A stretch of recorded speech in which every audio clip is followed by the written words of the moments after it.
And we're live, of course, here in beautiful New Zealand. My guest is Vinny Eastwood. Vinny, it's a pleasure to meet you. I get that a lot. Thanks for inviting me to your home. We're here in your studio, and this is Guerrilla Media, correct? Yeah. Well, basically, I don't really use the Guerrilla Media moniker much anymore. It was how I started, being Guerrilla Media. My channel was originally named Mr. News Guerrilla Media. Started in 2008 along with guerrillamedia.co.nz. Mm-hmm. But no, I'm just Vinny Eastwood. I just realised that I can't be anything else but me, and right. Why bother? Of course.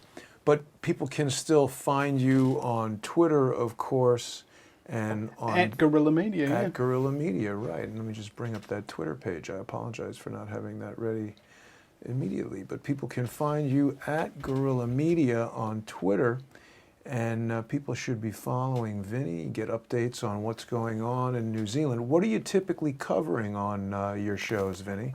You have no idea what the word typical means to me, because it doesn't exist. Right. Right. Like last week, I interviewed some guy about his sexual abuse as part of a elite pedophile Illuminati family living in Delaware. He was a victim. Part of a community, yeah. He was born into this kind of thing. Wow. And lowered in coffins into graves, being told that your name is not in the book of life, at the age of 6. We're talking about really nasty stuff.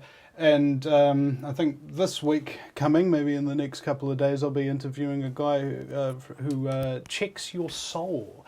Checks your soul. Well, you know how some people have got those numerology things, and they throw out a whole bunch of whatever the hell, and it actually turns out being actually quite accurate as to your personality. Some cases, Mm-hmm. there's I don't know what he's going to say, and this is a typical show.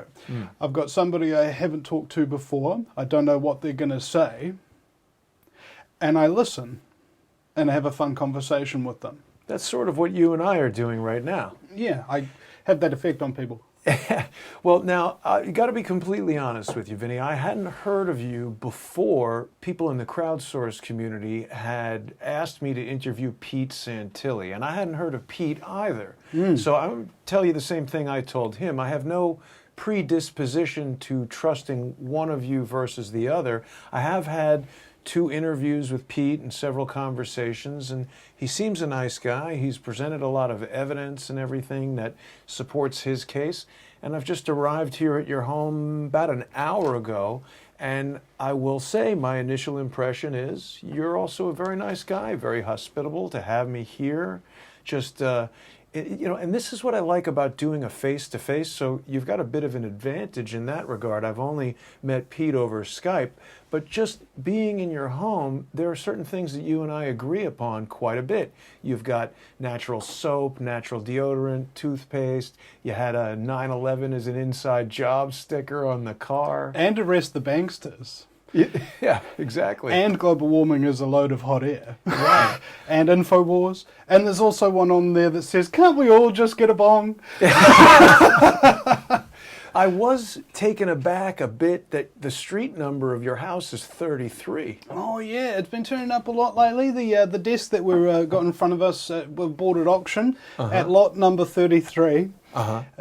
This house has 3 bedrooms. There's another 3. It just comes up all the time. I mean, my mates are into this too. We just kind of just go, all right, when your senses are open, you'll see synchronistic things, and they'll mean something. All right, but they'll only mean something to you. Everybody else is like, because it doesn't mean anything to them. It's not their path. We have these synchronistic things through life, and I've been here for 3 years. I'm 33 years old. I bought my house for 3 years. Yeah. And this is something I've been working at for quite some time, doing my career and everything. But we never actually had any adequate support from the listenership and that kind of thing to be able to afford just a place of our own.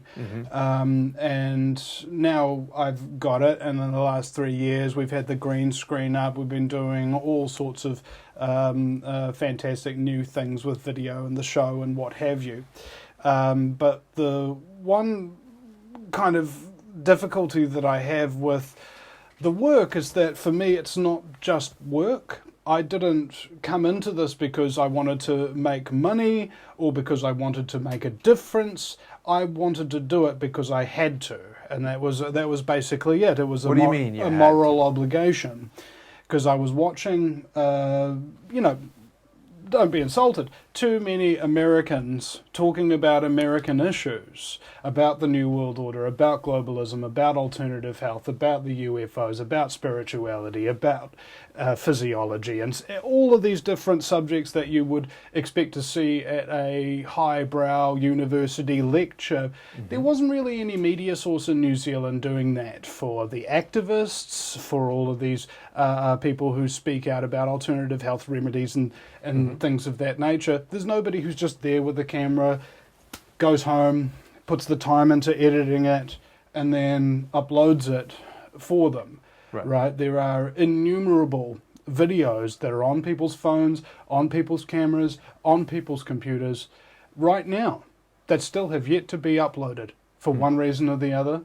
And I felt that it was probably a good idea to go out to the protests, to go to these public meetings, find out what the hell these people who speak 30 seconds on the news, what is it they actually are saying?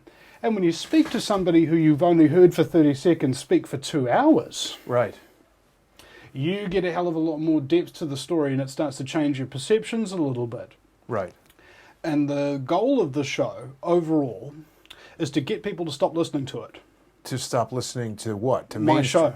What are you talking about? How could that be the goal? Because as soon as somebody has listened to one particular show that says, I've interviewed this person and they had X life cycle, they had traumas, so on and so forth, there's a chance that one person, just one, while they're listening to each show, will have such a correlation with this person's upbringing and upward trajectory in life that they won't have the time to listen to the show because they'll be too busy developing themselves and making creations and discoveries of their own and experiments and so on and so forth. Because I reckon that you have to be at least a little bit bright to be able to get my show for more than one episode before 15 minutes to get off, because you have to be open and you have to care, because that's how I am. I'm really open and I really care, right? Do I want to care? No, I don't. But I have to, so I do. It's just in you. Yeah, no. There's a point to it. Because when you're having a conversation, you suddenly get the idea that this person doesn't actually care. There's certain things about you that are very, very true, but that are very fragile, that you won't feel compelled to express if you don't fully trust someone to not hamstring you, use what you say against you, to provide the most comfortable interview atmosphere. And had people like John Perkins, who's been interviewed 1,000 times, been on 100 different documentaries, say, Vinny, there's a lot of people doing what you're doing, but you're the best. And it was because of the fact that it's not an interview, it's a conversation. Right. It's about being real. And that's what people are ultimately missing in their life, is something real. Something that's not a facade. Right. You know? So, of course, the Vinny Eastwood show, that's your full-time gig. This is your job, right? People. Well, no. I mean, no. Let's say. I mean, do you do any other work? Do you have a full-time job outside of live streaming and broadcasting? Well, let's say, what does somebody classify as a full-time job? Do I do it 5 days a week? Yeah. Is this how you earn your money? Is this how I earn my money? Yeah. But it's tangentized. Because I'm a multi-talented son of a bit. You know, like, I've got a band. I'm the social media advisor for the Aotearoa Legalised Cannabis Party. I've designed their web and their web admin. I do videos for people sometimes, you know. So you've got other sources of income, you're saying? Well, not all of these are sources of income. These are just hobbies things and... No, it's pretty much all activism of one degree or another. Right. Like right now, for example, Penny Bright, who's been a 40-year activist with a long-standing history of fighting against endemic corruption in New Zealand, especially state capture, like the state-level corruption. She's got suspected ovarian cancer right now. Oh, wow. So, and basically, I'm the one who set up her Facebook pages and all of these sort of things. So, I'm the one who's got to upload all of these videos explaining them and such and such. I did these big live streams for hours on the night that her Give a Little page closed down. So, it's the thing. Stuff comes into your life, and you have an obligation to do something about it. Right. That is what essentially growing up is. That's, in no shorter phrase, what being a man is about, is you have to protect and you have to stop people from coming to harm. And I feel that the way that I'm trying to approach manhood, because I don't feel like I'm mature enough yet to really call myself a man and a leader. That's essentially what I want to be, but I'm not there yet. I believe that some day in the future, the good things that I have done and the good man that I am will become the same thing. And I can leave a lot of my pain and my trauma behind and allow myself to actually really help others and really affect change in society, because I'm still developing, as it were. Now, you mentioned this trauma before we began. Do you want to tell me what you're talking about? What was the trauma? Well, there's early childhood abuse and neglect, ostracization at school, getting busted for cannabis. That was a big one when I was at university. How old were you? And then getting fired by 3 bosses in a row. How old were you when you were arrested for cannabis, and what happened? I just turned 20. 20. And I was going to go to jail for up to 8 years. Wow. For the possession of 13 grams for sale. You know, that was about a month and a half of me thinking that. Oh, I could. I'd go to 8 years. Jail. I mean, that's how illegal cannabis is in New Zealand. I had no idea.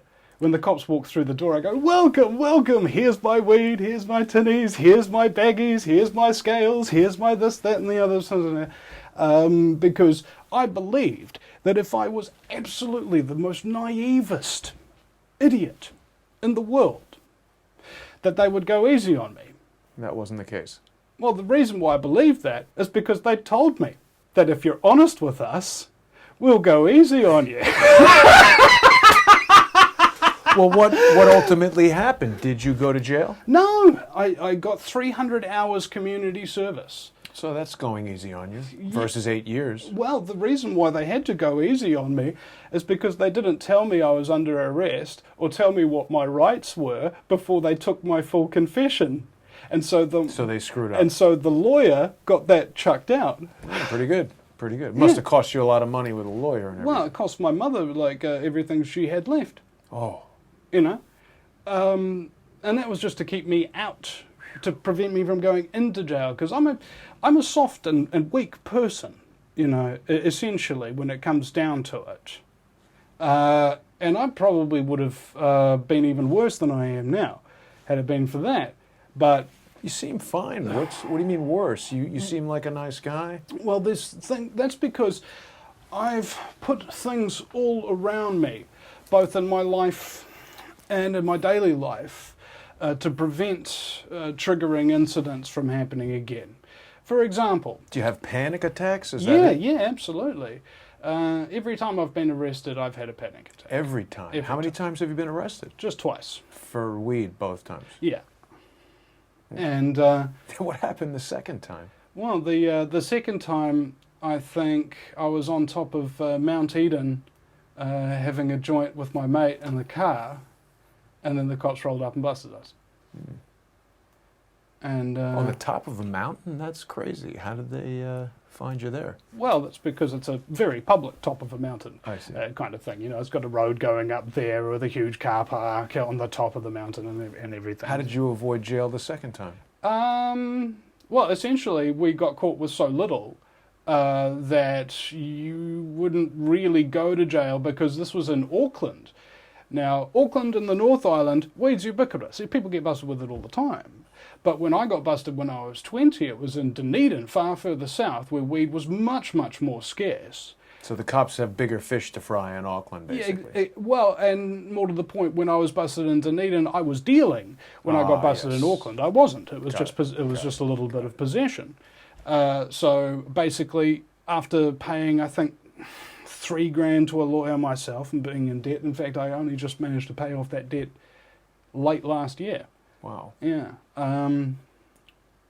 It was like nearly 10 years ago that happened. Oh, wow. You know, that kind of thing. It's been tough being an activist, because when you go to the grind and you say, okay, here's the honesty of the police, here's the integrity of the system, it doesn't exist. When it comes to cannabis laws, you can understand that the integrity of the entire system doesn't exist. How do you mean? Because anybody with integrity would not do to me what was done to me. How Anybody with integrity wouldn't pass an anti-cannabis law. Oh. Because the evidence is so overwhelming that it's not only good but absolutely necessary for life, essentially, for healthy function. To make that illegal means it's basically psychopathic in nature. Now, this means that when you've got a psychopathic system, let's say it's a psychopathic individual, you personalize it. Charles Manson. What does that individual or system do? They wind up getting other people into that system, telling them to do stuff, influencing them, and then they go out and they hurt people on their behalf. Okay, so I figured that's basically the system in a nutshell, I know isn't some it? psychopaths. They've come into my life recently. Yeah. And they're constantly doing things to influence people. It's almost the role of a psychopath to influence others. Well, it's because psychopaths, when they realise what they are, and this is usually after abuse, neglect, emotional abuse, sometimes sexual abuse, usually sexual abuse if you're talking about somebody who's That developed makes into someone a psychopath. psychopathic? Yeah, exactly. Like, my neglect and abuse caused me to be narcissistic. Now, Were you sexually abused? No, it wasn't. Physically abused? Very, yeah. And when you go over that scale, on the other hand, and this is how the physiology works out of it, and you can understand how the brain works, how people operate, and how narcissists and traumatized people and psychopaths really all fit into the mix with cult leaders and mind control. Because when you're young, your brain is essentially fluid. It's in a theta wave state for the first 7 years. A what kind of state? Theta wave. Theta wave. Alpha is when you're thinking about mathematics, you know, you're using your brain. And beta is when you're just kind of like, oh, you're emotional and that kind of thing. You're using your heart. And theta is when you're in a trance. It's essentially a form of hypnotic state. And your brain is like that up until a certain age, which means which suddenly explains why kids copy everything they see, because they're under hypnosis the whole time. Everything they see. So that's why narcissistic parents, like my parents, produce narcissistic children, like me. Psychopathic parents will produce psychopathic children, essentially, unless they're taken away from that and shown love, compassion, how to be strong, how to take care of others, how to have honor and discipline, and all of these aspects of life which we look up to, essentially, not because somebody tells us to look up to them, but because those attributes in people command respect. Psychopaths and narcissists don't have those attributes, but they want them, and they try to imitate them. This is why I'm saying about the good things that I do and the good man that I am eventually becoming the same thing, and me not being there yet, because I believe that by imitating what is good, it will make me good.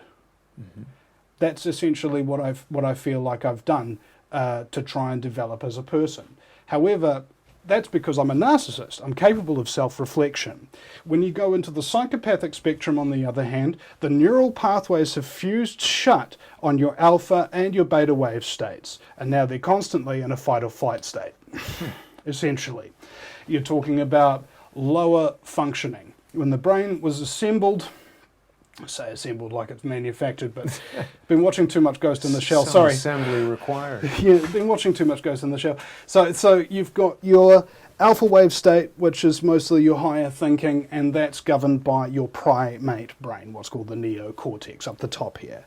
And then in the middle of that, that's where a lot of mammals, you know how mammal groups have certain families and things like that, like a pod of whales or a flock of wolves or whatever the hell you call them. That part of the brain is the mammal brain. That rests in the middle.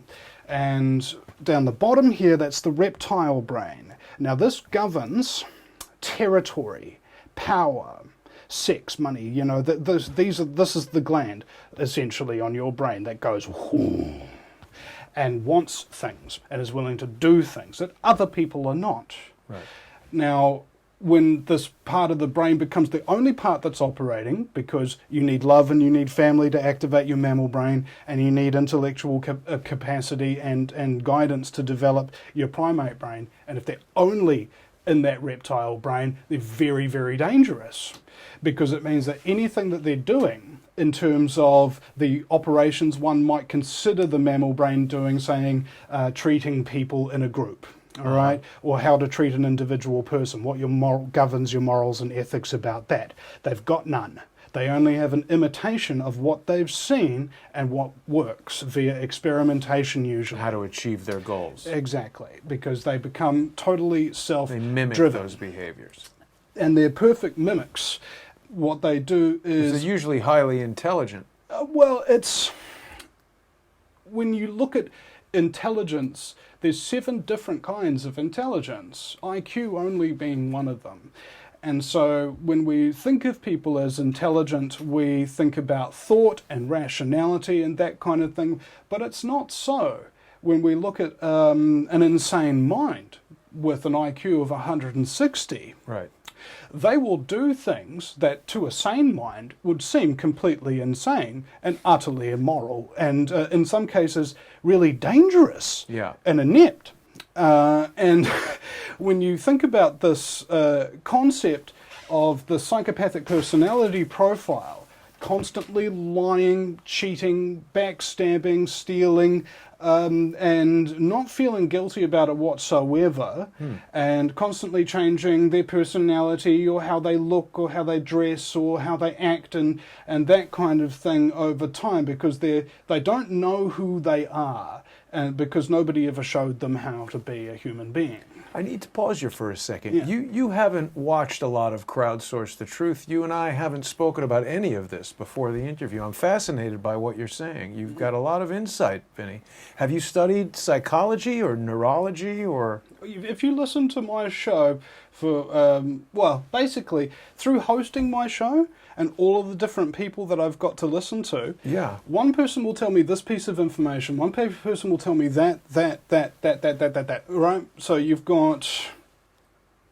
What I've just been saying for the last 5 minutes is sourced from about maybe 17 different people that I've interviewed. Very interesting. Like, part of what ADD is, apart from attention dad disorder, you're like, I don't have my daddy, so I'm going to act out. That's basically what it is that it allows you to think about things simultaneously, prohibiting logical connection, which means that if somebody says one word, about 11 different options of things to say back will come to me that are connected from different areas.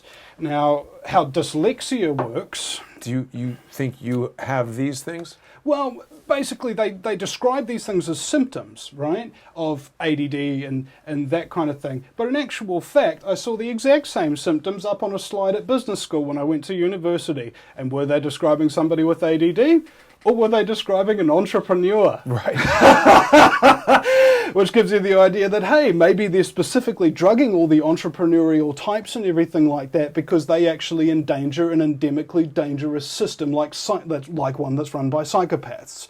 And they want to prevent any little dangers from growing up and posing a threat to them because they have utter need for control. Everything in society if you look at it through the lens of what a psychopath is, what a psychopath does, and how a cult leader works, and cult leaders are usually psychopaths, how they manipulate people and that kind of thing, you can then understand the entire way society is controlled. But you don't understand why it keeps being controlled, why people keep down. And that's when you have a look at the mind control and complex post-traumatic stress disorder. What does somebody with complex post-traumatic stress disorder do when they're confronted with a very, very threatening situation? Even a situation that isn't even threatening, but mentions something that did threaten them in the past so deeply that it traumatized them. They instantly go into reptilian brain mode. Fight, flight, you know, that kind of thing. And this is why a lot of conspiracy theorists get really, and I say that lovingly, I call myself a conspiracy theorist, you know, I'm taking it back. Yeah, sure. Right. It's been weaponized, of course, but I like where you're going. Yeah, but the whole thing is that if we're going to wake up, we've got to realize that there isn't just one stage. You know, it's not just finding out that 9/11's an inside job. It's not finding out that cell phones cause brain cancer or whatever. It's about the whole system and how it actually works together. So when people have gotten that complex post-traumatic stress, usually from between 1 month and 6 months of having feeling, not reality necessarily, but just the feeling that they got no control over their life, like they could die at any minute. Okay. Listen to Alex Jones. Isn't that true, though? Don't we have no control over our lives and could die at any minute? What if a meteor hits the Earth or there's an earthquake or something? Sure, but these things are outside our control. And you're not going to worry about that all the time. Well, I wouldn't worry about anything that has not happened yet. Because those things are outside of my control, they're outside of my perception, and I believe that they'll corrupt my perception if I worry about the things that haven't happened yet, and I'll miss the things that are happening right here, right now. Which are actually more important, because we only get to live for one moment in terms of the course of history. But when you think about it, that moment, it's going right now, that moment's stretched out all the way back through history, right? Time has only moved in one direction this whole time. There's only ever been this moment, right here, right now. What are we doing right here, right now? You mean from an individual's point of view? No, from an objective and universal point of view. Time has only gone in one place, and we get to share that part of that moment while we're alive. In a way, we've gotten to share a moment with everybody who has ever lived and anybody who ever will. And I felt that was something that I understood to be part of the fractal universe. When you look at something from a small scale, something big, you go all the way back in, you suddenly start to see the thing repeated again in another scale. You look inside a human cell, you go 60,000 times magnification, you'll find out that your cell is made up of all these other cells, and those cells are made up of all these other cells, and those cells are made up of all these other cells, and so on and so forth, all the way down. Doesn't it get to like mitochondria and stuff, and that's it? Well, if you look at it from the right scale, you see the same pattern repeating in size. It's like essential biological Russian dolls in everything. Matryoshka? From the ridiculously tiny, beyond even our perception of what could be small, to the most amazingly gigantic, because if you zoom out from a human cell to the planet, it has the exact same shape. It actually has the same magnetic fields as a human puts out, with the one magnetic field going down out through your heart and one magnetic field going out through the brain. The Earth does that as well with its magnetic field. And then you zoom out from the Earth as well, outside of our solar system, and you see a galaxy which has the exact same shape as a cell. And you zoom out from there, and you've actually got these things called red dwarf and blue dwarf star clusters, which are much, much, infinitely larger than a galaxy. And I saw this guy named Thomas Brown. He did a projection and had this big red dwarf star cluster. It's like, wow. And it realized that it's actually in a spiral. You're like, well, that's interesting.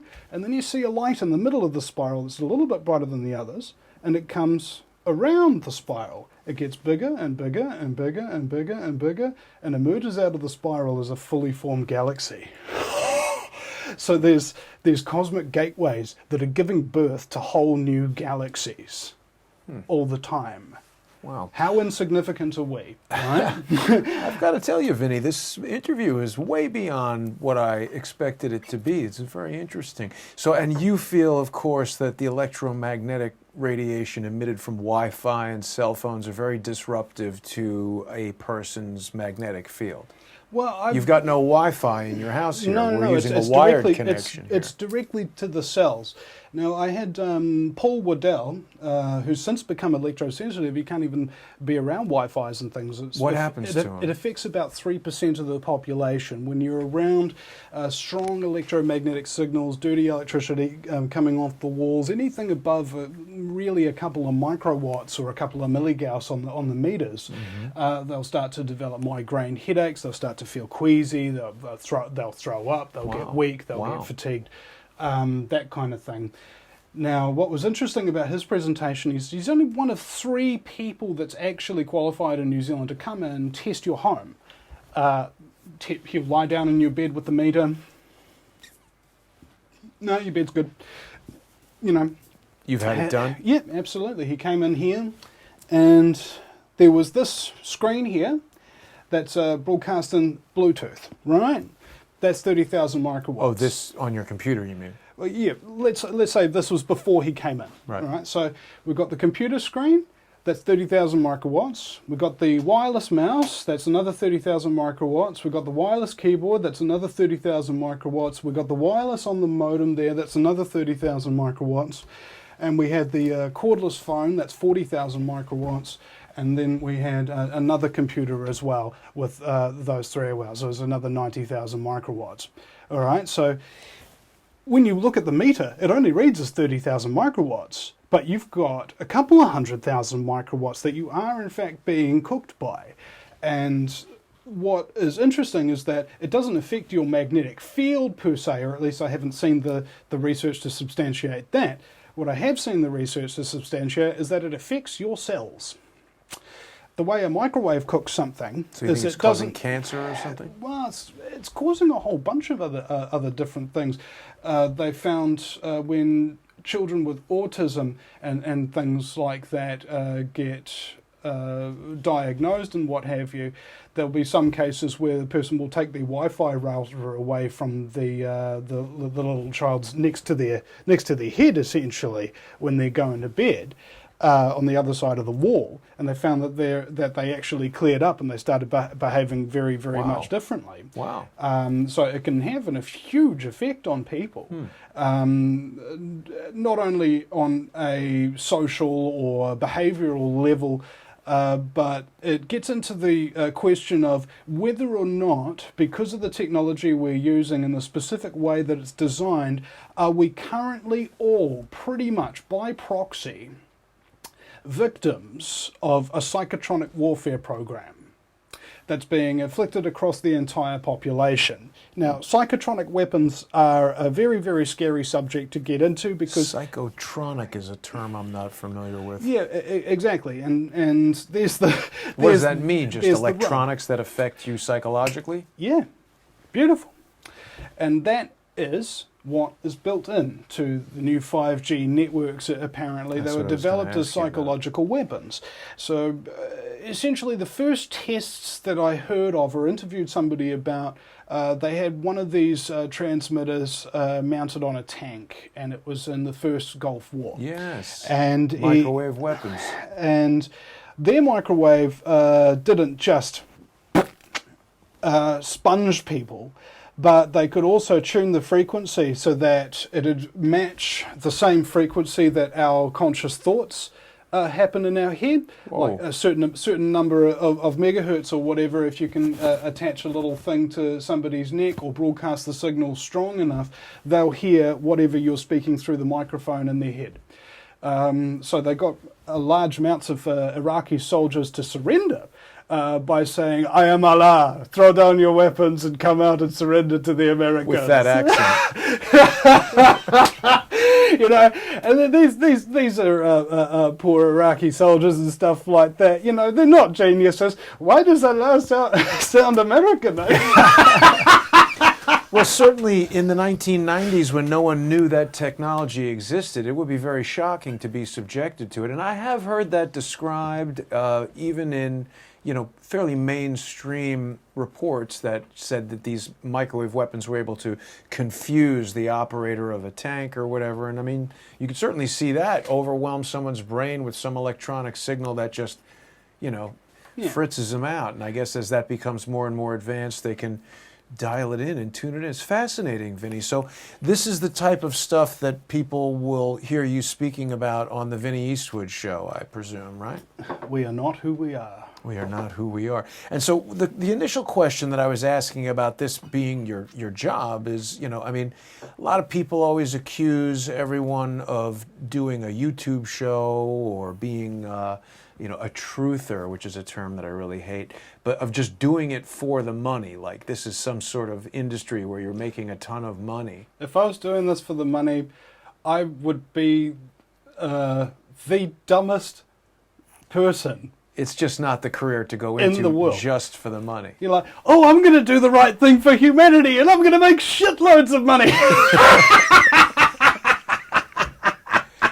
Well, I think that anyone who's you and I are doing different versions of essentially the same thing. We see deficiencies in the way that news is being reported. We see, as I said, the healthcare products, your toothpaste, your soap and everything. I identified a few years ago that some of these products that you get at the supermarket are loaded with chemicals. And when I eliminated them from my life, it had a very positive impact on my health. So you start thinking along, and then what that does is it clears your mind. I haven't drank tap water in a number of years. I have a reverse osmosis filter, and I try to eat organic food as much as I can, avoid glyphosate and pesticides and things like that. And obviously everybody's going to do that to whatever degree they find it important. But I think what you were saying earlier about you have to do it, I felt a similar pull, like this was the right thing for me to do. And I think that there are people out there who appreciate getting this information, and it's a very fascinating conversation that we're having, because I have to admit, I haven't watched the Vinny Eastwood show beyond the unauthorized biography of Pete Santilli. And that's not the Vinny Eastwood show. That was actually a collaborative effort with Suzanne Posel of OccupyCorporatism.com. And I do collaborations from time to time with people because I've got the skill and the know-how to put the videos together and to word things right. However, I have a bit of a deficiency in doing, the actual, what I consider the real work, which is what activists do, which is what journalists do. They research. They actually do all the reading and that kind of thing. They reference notes and that kind of thing. I fly by the seat of my pants. Well, but of course, the journalist is going to have a need for, a content producer, so it's a synergistic relationship. But you are very much associated with being an antagonist, or I don't know what the right word is, an enemy. You don't like Pete Santilli. I like the obviously. word nemesis. Nemesis. You're right? Pete Santilli's nemesis. It's I like it because it's a scene from Snatch. Do you know what nemesis means? A righteous infliction of retribution manifested by an appropriate agent, personified in this particular case by a horrible cunt. Me. So what was it about Pete Santilli? Why do you dislike him so much? Because I've interviewed him twice, and he's presented some very compelling evidence to counter some of the strongest allegations against him. What is it that? Let's take it back. How did you first become aware of Pete Santilli? You're here in New Zealand. He was there in Nevada covering the Bundy trial. And I guess the primary... It was before that. Sorry? It was before that. Before that. Oh, yeah. Tell me the story. Okay, so... You've got something there on the computer you want to share? The first thing, I don't know exactly what to show at this particular juncture to say what's the first thing that I went into with it, but we've got notes up for Africa. I've also got an extra hard drive over here with lots more stock on what Pete Santilli and who he is and what he's been up to. That kind of thing. How did you first become aware of him? And what was it that made you dislike him so much? It wasn't at first that I didn't dislike him. I thought he was a really nice guy. And I thought, he sounds really great, he sounds really credible, he's doing the right thing, he's a patriot, and he's for the Constitution, and so on and so forth. Mm-hmm. And then he said to me, hey, Vinny, I really like your idea, your name, Guerrilla Media. And he said, I want to go into a partnership with you. And so we had a meeting, and I explained to him the general structure of Guerrilla Media. Were you in the U.S.? How did the meeting occur? Sorry. So I'm on American Freedom Radio. So I'm the first New Zealander in history to have an American talk show. And I've been on there a few years, and then Pete Santilli gets fired from this network, fired from that network, and then comes on to American Freedom Radio, and shortly thereafter gets fired as well. Now, he did this interview with Jim Fetzer where he recorded the on-the-break stuff, where Jim's going, what the fuck are you doing? And, and actually swearing at Pete, because Pete's like being a real douchebag to him on the air. Like, as a talk radio show host, I'm sitting here just going, this is the worst talk radio I've ever heard. Like, not just he's going after him for X amount of reasons and wanting to stick up for Jim, it was just objectively bad talk radio. Who the hell is in control here? And it turns out that Judy Wood was in control because she's got a personal vendetta against Jim. And she does this. But anyway, Pete is getting my Guerrilla Media name. That's what he wanted. So he. What do you mean he's getting it? Does Pete control that name? It's still your Twitter handle. Oh, yeah. But he got the website, Guerrilla Media Network. Uh-huh. All right. Now, technically, there ain't no law that says he can't do that, because I ain't branded Guerrilla Media like with some patent office or whatever the hell the trademark is. So technically, there's nothing illegal about what he's doing. However, we had a conversation, and that conversation is recorded, and so it's on my YouTube channel. This Guerrilla Media Network, this is TuneIn.com. That's controlled by Pete Santilli? Yeah. Okay. Sorry, carry on. So I started the original Guerrilla Media basically in 2008, guerrillamedia.co.nz. G-U-E-R. Yeah.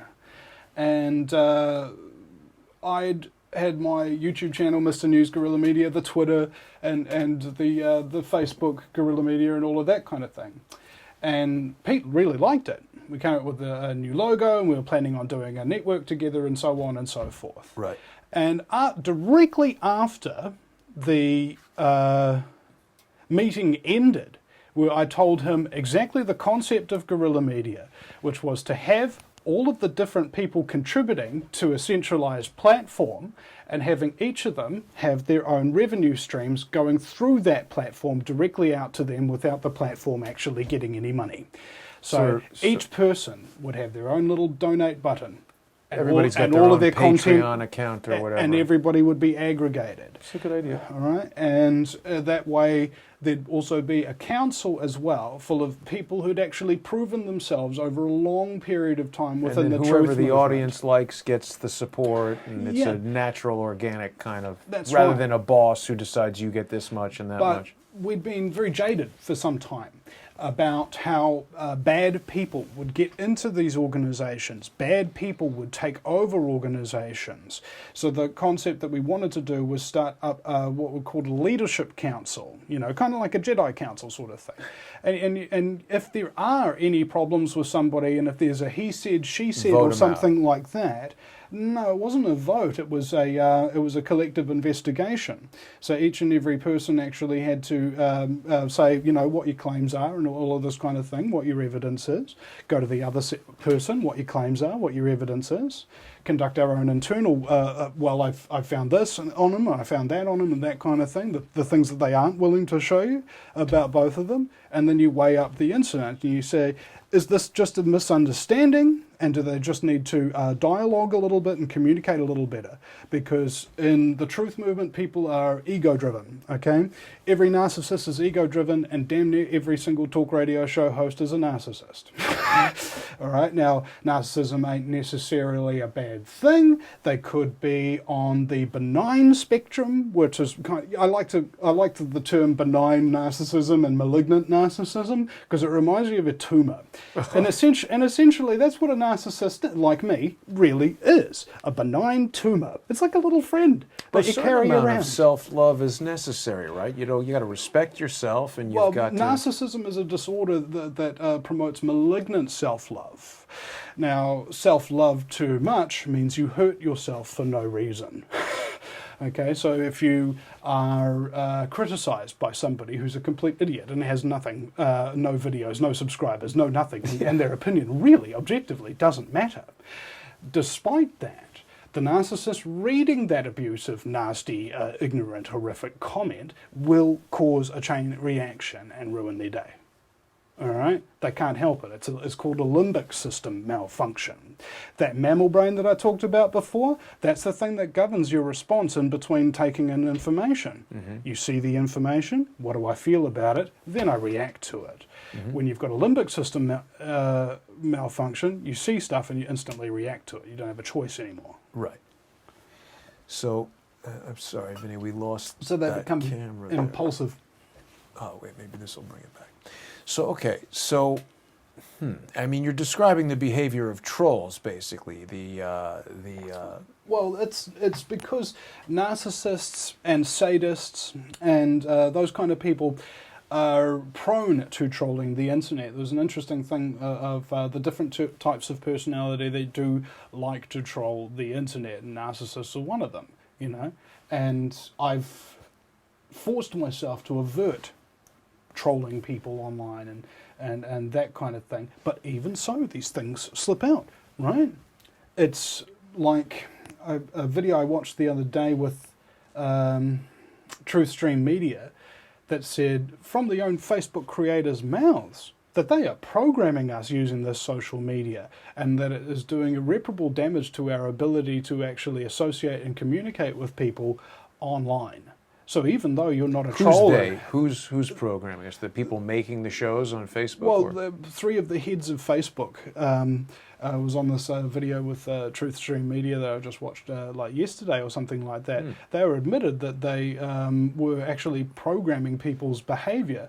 Because if you've got a dopamine self-feedback loop, you get more time out of people, you get more attention out of people, and you get them to give more information on themselves. But they get stuck in that dopamine feedback loop because they always need another like, they always need another hit, they always need a this, that, or the other. And it goes round and round and round, and it destroys their ability to actually operate socially correctly. Wow. Right? And sit in front of the computer all day. Yeah. Like, for example, one of the founders of Facebook does not allow his children to use it. I saw that, yeah. Yeah. Well, I mean, it really is a psychological operation when you explain it like that. But let me take you back to Santilli. Mr. Santilli, yeah. So how is what you've done with Pete not trolling? What I've done with Pete was out of direct reaction to what he did to me. So what did Pete do to you? Oh, he stole the Guerrilla Media name, you're saying. Well, let's just head on to my videos. And we'll go to my playlist. So essentially, right after the... let me know when you want me to bring that up. Right after the thing that we did with Santilli, there we are. FBI Santilli, FBI informant exposed. So you do believe Pete Playlist. Santilli is an FBI or was an FBI informant? Well... Because he says no. Well, of course you'd say that. Well, I mean, but he says it and provides some pretty compelling information, like he was in court and the FBI would have had to... Let's put it in context, because we're going all over the place, and let's do one thing at a time. Sure. Let's go through it in sequence. Sure. So, let me see. Vinny Eastwood exposed. This was a compilation video that they did, just basically of clips of me. It's not very good. Who did that? Pete Santilli did that? Yeah. Susanna Cole And they exposes did that Vinny before Eastwood. you made any? No, I'm just rolling through these things. Okay. Susanna Cole exposes Vinny Eastwood on the Pete Santilli show. It's a little video filled with a lot of accusations, a lot of lies, that kind of thing. This was the fallout of the guerrilla media thing. Now, what the actual recording states here, Pete Santilli stole guerrilla media from Vinny Eastwood's secret recording. All right, so why does he have that? That's his video or your video? that's my video. Ah. All right, so this is my playlist of Pete Santilli, FBI informant exposed. I see. Now, before it came to this, though, this was the initial thing, was guerrilla media is my idea, it's my baby, and we all agreed on it. And we came up with the guerrilla media rules. You know, there were actually 20 different rules of conduct that we were supposed to abide by. Now, these are things that you would essentially say are common sense in the journalistic field. You're supposed to back up your sources. You're supposed to be honest. You're supposed to have integrity. You're supposed to repeal things if you found out that they're wrong. Right. You're supposed to treat people with respect. You're not allowed to troll. You're not allowed to do, you know, it's 20 things. Now, within 24 hours of agreeing to those 20 principles, Pete Santilli broke 17 of them. Wow. Right? He stole my idea, started his own website, and only then that I was discovered that 3 months earlier to even having this meeting about possibly going into business guerrilla media with me, he'd already bought guerrillamedianetwork.com months before, in Christmas. And then I find out that all of a sudden he's got this new Guerrilla Media Network thing out. And he calls Suzanne Posel, who's on a partnership with him, and he says, yeah, Vinny walked away from the deal. And he handed it to me. And that was when Suzanne Posel sat back in her chair and go, whoa, he's actually a really bad person. Like that was just a complete blatant lie, because she knew me. She knew how important guerrilla media was to me, about how important it was to make sure that the activists had that unbiased platform to get revenue, because activists are terrible at asking for money. They're terrible at getting it for themselves. I know how to get money. When I need it, I frickin' ask. But what Santilli did was he recruited a whole bunch of people. We've got comments from those people on some of the videos that we've put up about how he used them and abused them, and they did thousands of hours of work, and he'd be promising that he'd pay them, and never pay them. And we've gotten people, we've got person after person after person coming out and actually saying this. All these people that are actually involved with them, because all I ever had was one conversation with them, and then essentially I had to cut off all contact, because after somebody does something like that to you, really just Betrays your trust. well, what the old saying is that your enemies cannot betray you, only your friends can do that. Yeah. And that really hit to the core, because this is at the point where I was really at the height of my truth career to a large degree, and this hit me so hard that I could barely even do shows. You know, I haven't even fully recovered yet, and I just took 6 months off essentially from doing my live radio broadcasts, and coming back now. And I used to be doing 5 days a week at this point. How frequently are you broadcasting now? 1 day a week. What do you do on the other days? This other activism stuff? Yeah. I've got so much going on every single day, and somebody's always turning up, you know. right. You know, but at that time it was really hurtful, and I didn't know. Like, I'd been an activist at that point for 6 years. I'd interviewed experts about psychopaths and all sorts of evil and pedophilia, you know, all sorts of stuff. And this guy made me feel like I knew nothing. Like, because he blindsided you? No, it wasn't just because he blindsided. It's what he did after that. How he lied to everybody about how he came up with the idea and made videos stating that, and making up lies about me, like saying that I was a pedophile, on public forums and things like that. That seems to be that's nothing. That's nothing by comparison to what he did to Suzanne Posel. You know, he posted like her home address on the web and asked people to go by and shoot at her. You know, like this is the most frightening thing that I've actually ever been through in my life. Are we sure? I mean, listen, I'm not saying I don't trust you, but to say these things, I feel like we need to see the evidence because. Obviously, anyone can say anything about anyone else. Well, it's all over the place, and if you go through this playlist here, there's a lot of information. Pete Santilli, FBI informant, exposed by Suzanne Posel. Because here's the difficulty. Yeah. What people want is they want concrete. They want they want it here, they want it right now. But the truth isn't actually like that, because people do not remember facts and figures. They remember emotions, they remember feelings. And so when you're interviewing a traumatized person, the story that they will relay to you will jump in timelines, it will jump in categories, it will jump all over the place. So the video that we did here, Pete Santilli, FBI informant exposed, was the unauthorized biography of Pete Santilli. Now, in terms of how we worked on that, we could have made that video maybe 4 times longer. It's a 14-minute video, and we could have made it an hour, but we only made it in 3 days. So we only managed to include the stuff that we actually had the documentation on, the stuff that we could objectively prove. And let me ask you some things about that, because I saw that, and I remember it was talking about he stole money from some truckers thing, and he says he didn't, and he has... Yeah, well, here's Zeta Andrews, the person who gave him the PayPal account email to find the very next day that all that PayPal money was gone. She's the same person who gave him their Facebook email with the Truckers Ride for the Constitution page that had 200,000 likes. Right. And then it got changed to Guerrilla Media Network with 200,000 likes, and she got locked out of the page.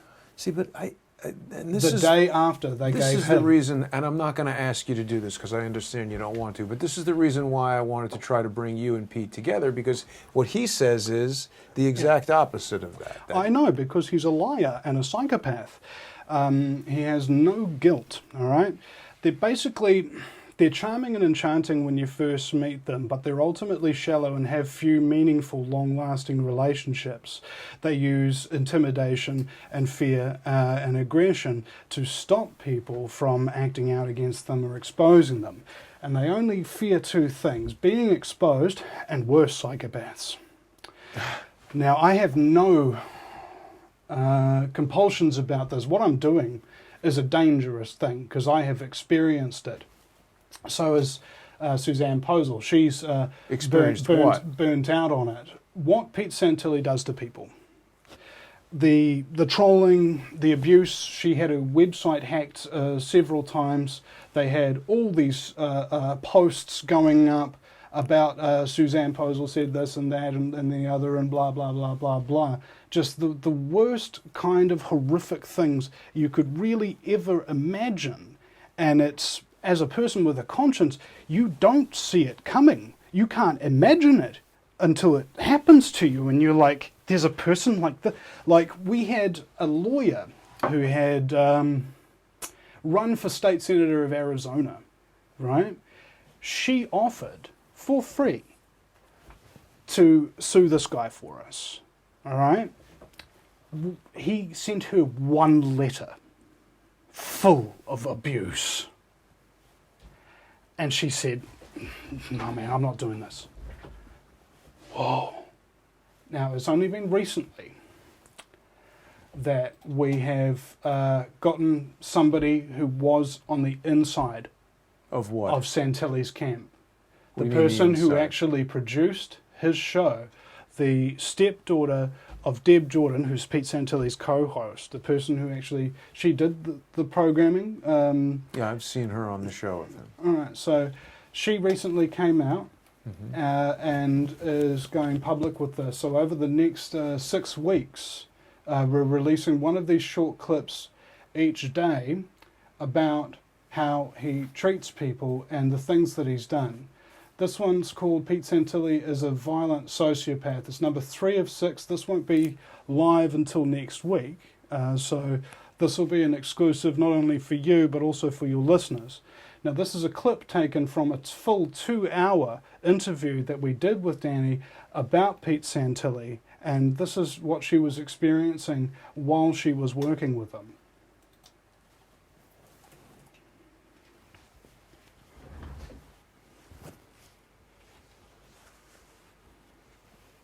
But as soon as you know he's done with you, he's going to do the obvious. He's going to troll you, and then he's going to try to cut you off from anyone that you might care about, your listenership. However, he can try, to cut people away from you. And then he goes after anything you've ever told him. And if you've never told him anything, he will just make up lies about you. But he will make sure that you cannot comment. He will block you from commenting on his YouTube channels. He will block you to where you have no access to defend yourself, and that is a coward. That is no different than a cop beating a handcuffed man on the ground. He will not give you a chance to defend yourself whatsoever. He's a coward. That's all he is a mouthpiece. And you can see that in the way that he goes after women especially. And indeed, there was a documented threat that he had online of somebody who knew to have a spinal injury due to a military thing, and threatened to come down there to Australia to beat some manhood into him. Right. The problem with this is that as human beings with a conscience, we are incapable, and I need you to understand this, ladies and gentlemen, you're not capable of understanding what goes on inside his head. You're not capable of reconciling the actions, okay? In order to do that, you would have to suffer a form of madness, a very similar form of madness that he currently suffers from. Well, in fact, I'm not sure if he suffers from madness or just everybody that he comes into contact with does. But aren't we not giving him an opportunity to defend himself by doing what we're doing right now? Well, what we did is we gave him the opportunity to come on the air, accused me of being a GCSQ agent from... GCHQ. GCHQ, yeah, whatever it is, like some agent from Britain, like as if Britain's really close to New Zealand for some reason. Well, it's part of the Five Eyes.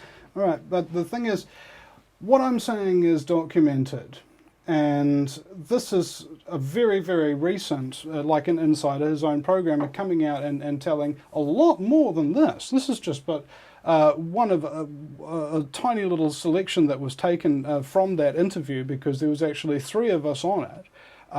And that interview is not public because one of the people who's on it is going on and he's doing some negotiations with contracts with some people and that kind of thing, and he just doesn't want to be seen publicly doing it. But my patrons and donors and things like that, if they want to see the video, I'll send them the link and that kind of thing. Let me play devil's advocate for a second, because, I experience a lot of people coming at me saying things that I'm sure they think are true, and they make other people think they're true, and they present things that they consider evidence, but I know that they're not true. Yeah. So I feel like we owe Pete Santilli. Is there some point in the future where I could moderate a conversation between you and Pete Santilli and allow him to answer these allegations? Honestly, it would just be him denying, and then accusing. All right, so essentially you've got to understand one thing, and one thing only, is that whatever Pete Santilli is saying to defend himself against the things I'm accusing him of are usually lies, usually very, very big lies that are totally made up, totally unsubstantiated. And if you ask him to produce the evidence, he could not substantiate. But I did a show where he did produce some pretty convincing evidence what about did this he fax. What did he produce specifically? Well, this fax, this whole thing where there's a fax that he allegedly sent to the FBI, which I found strange. Why would he send a fax? That just seems weird. It's called an e-fax. Right. And this video came out last week, that actually tells the backstory on that from the Insider. Did Pete Santilli create a fake, crumpled FBI fax? That's correct. And that came right out of Deb's mouth herself, and she told me that in conversation. Okay, so it's Pete Santilli's own co-host telling her that Pete Santilli manufactured that crumpled FBI fax to throw people off. Keep listening.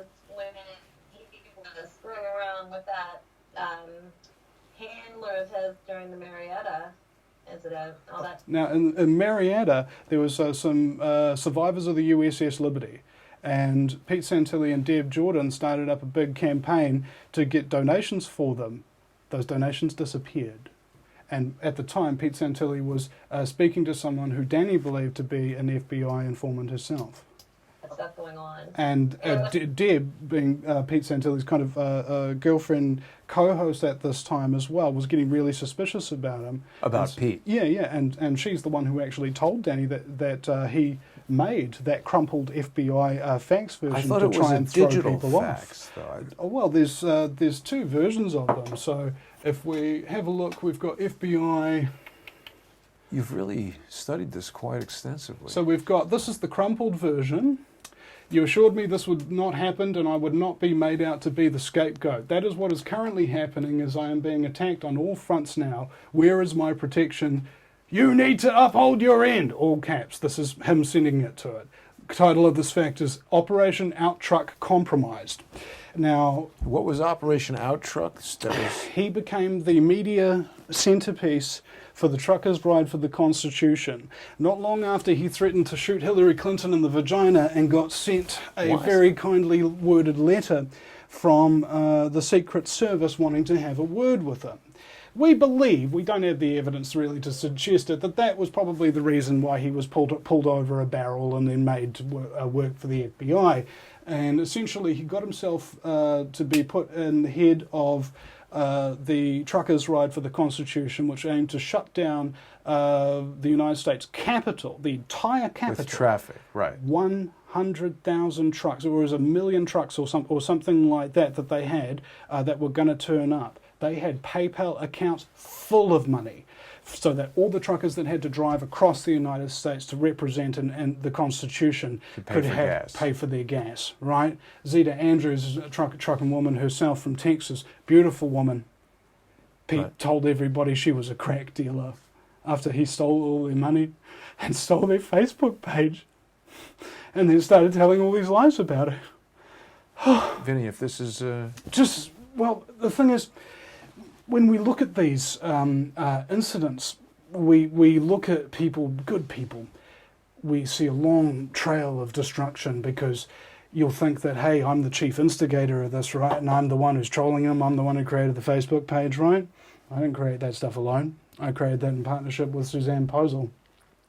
Am I fighting him continuing alone? I have to say, I've got a couple of other people that are, have also been hurt by him that are now co-admins on the Pete Santilli Exposed Facebook page.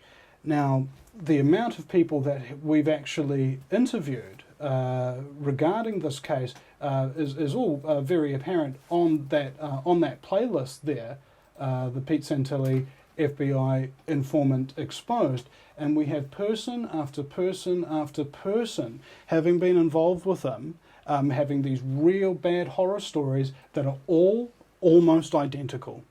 Like almost everybody who's really been involved with them comes back with identical horror stories.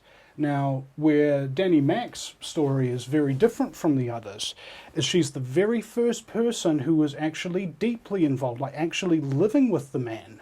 Wow. To come out and go public. Like, this is huge. And she contacted you? She contacted Eric Spitfire over at Spitfire Sentinel, and he introduced her to us. We talked for, we did 2 1-hour talks. I recorded them and I took notes because what's problematic about, as I mentioned before, when you're dealing with people who've been great trauma, like before we even did the interview, I said to her, look, you are not going to have anything released that you do not want released.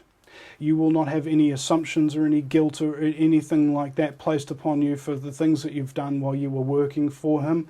Everything is absolutely fresh, clean slate. All we want to know is, from your perspective, what happened while you're working with this guy.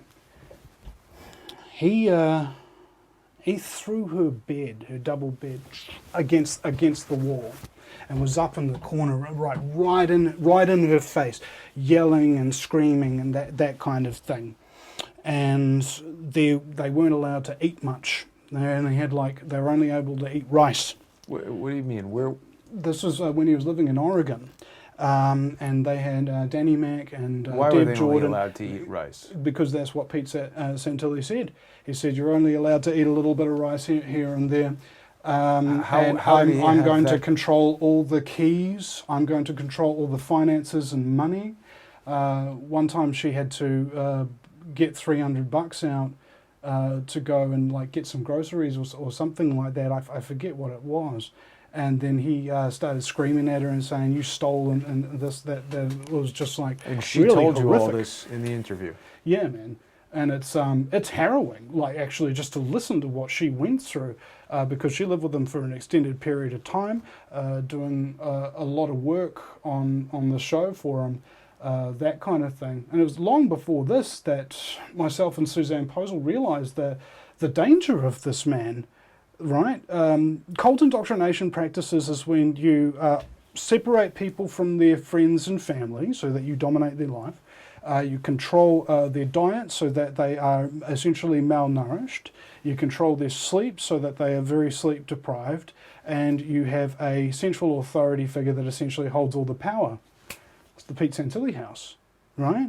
It was very, very frightening when she told me these things that were going on in there, because that's when I realized that he's not just a psychopath, he's also actually a charismatic cult leader, which makes him 10 times as dangerous as an ordinary run-of-the-mill psychopath, because it means that not only has he got a lot of evil that he can do personally, but he can get other people to do evil things for him as well. And there have been people like Bruce Montalvo, who has since split from Santilli and then said the same story that everybody else who split from Santilli said. Oh, he started abusing me and trolling me and threatening me and that kind of thing, and I had to block him. He stole this from me. He owed me this and didn't pay it back. Time after time after time, person after person after person. So when I say something about Pete Santilli, I'm not saying it from my own mouth per se. I'm saying it from the perspectives of maybe 10 people that I've interviewed who've personally had contact with him and been severely traumatized by it. He showed me some pretty compelling evidence that the fax was created by someone hacking his eFax account. You say that's untrue? Well, let's have a look at this. This is the fax Pete Santilli sent them. Now, this is an elaborate forgery. Let's say somebody forged this. Okay. They got the FBI field office in Sacramento's fax number correct. Well, isn't that something you could get from the website? Sure. If you had the presence of mind to do it. Well, I mean, if you're forging a fax. They misspelled compromised.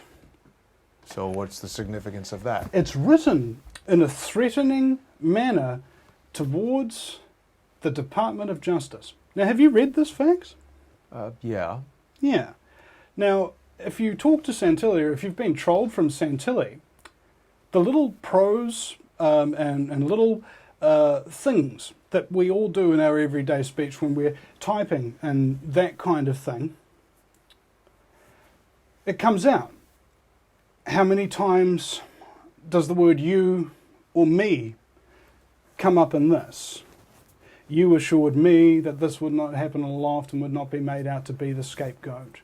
These kind of little triggers on here, they sound and look exactly like Santilli. And it's insane to think that somebody would threaten the Department of Justice, right? But what about all this and stuff? When we look at these, it's not only totally Santilli all over it, but in order to fake this, you'd have to be a genius. Like, I had a guy who has done all my photoshopping and of images for the show and things like that, and he'd run over it. And he said, well, there's an anomaly here, there's an anomaly there, there's an anomaly there. Why would you have to be a genius? Isn't it just the facts? Well, this is professional opinion. He's the one who designed the murals that were outside the front of the New Zealand Olympic team camp for the London Olympics. Right. This is the level of skill that he designs on a computer at. And he said that this fax had a couple of anomalies, but he said everything has usually a couple, even genuine stuff. And he said, this is either true or it is an incredibly expensive and elaborate forgery, probably done by a whole team of people. I don't understand why that is. What Pete says is that he's got information from 4chan and stuff where people are bragging about hacking his eFax account. Oh, yes, and that's where they got this fax. All right, this was leaked along with his ID, his social security number, and all of these kind of things. They all came from the same source, which was his computer. All his precious documents and everything like that. And I don't know exactly where it was, but we had a PDF of the entire 4chan thing, and here's even the breakdown of the cover sheet. So this was a screenshot that one of the hackers took while they were inside Pete Santilli's computer, and it's been. What are we looking at there? Well, we've changed it from white to black, so it makes it easier to see anomalies and things like that. So we have blue discoloration behind the title spills outside of the banner areas. You know, we've got all of these little anomalies, and this is based upon a screenshot from his shot.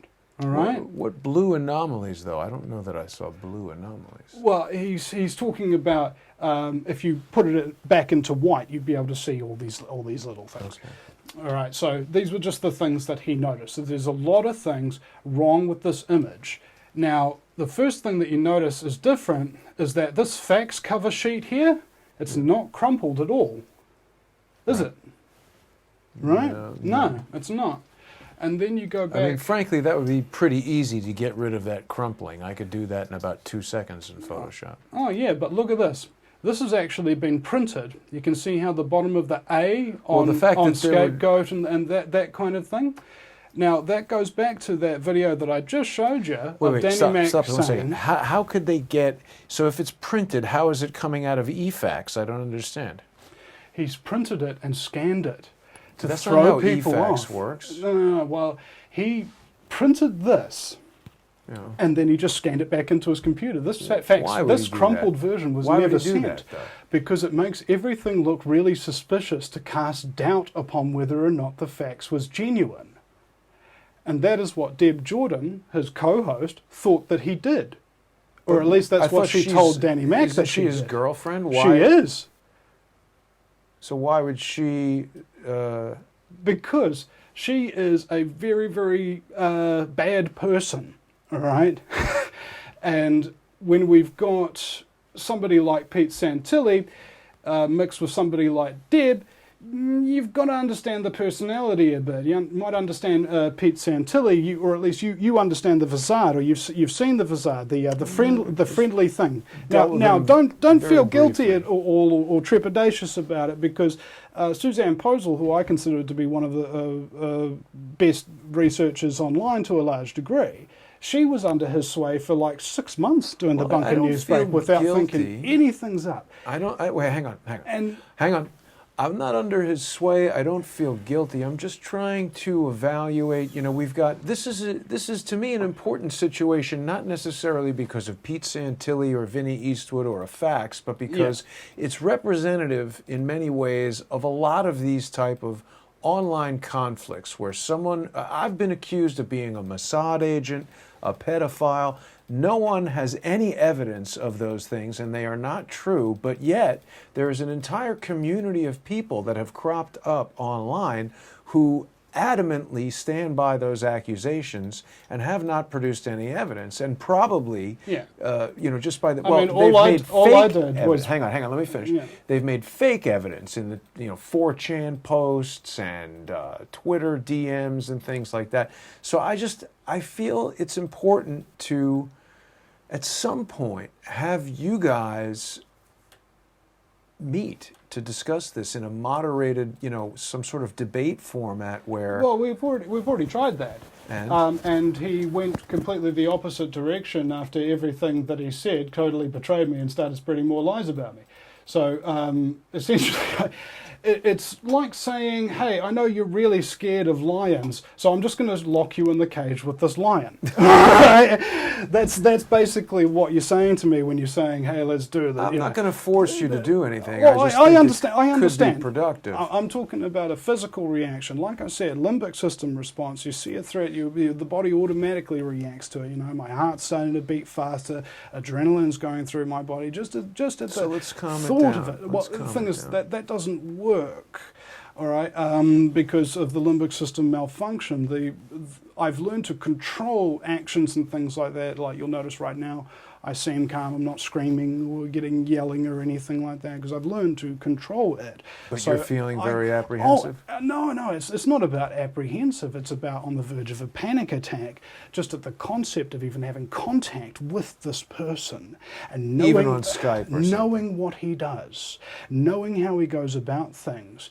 It's like, here's a big pit full of spikes, and I just want you to walk into it. All right. So see, that's the thing that's going on, and because we've even done this before, and we had a recording of Pete Santilli and me say, the title of the recording is "It's Over," and we tried to have this agreement that I would stop exposing him if he just gave me back a couple of things like the Guerrilla Media name and stuff like that, and just renamed it Pete Santilli, and didn't use my Guerrilla Media artwork and things like that. Didn't do any of those things. Every single time I've had a conversation with this person, or even it's either been abuse or a complete con job, and quite frankly, I don't like it. Now, this is FBI informant Ted Turner. Ted Turner? Mm-hmm. Not the TV guy. Sorry, Hal Turner. Turner.